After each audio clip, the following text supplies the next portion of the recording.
Sakarya'nın Geyve ilçesine bağlı Dereköy yakınlarında dün 3 bölgede birden başlayan yangında 6 hektar çam ormanı, zeytinlik, meyve ve sebze bahçeleri yandı.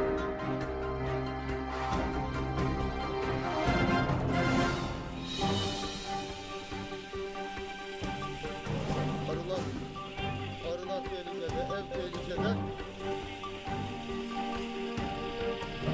Arılara neredeyse 10 metre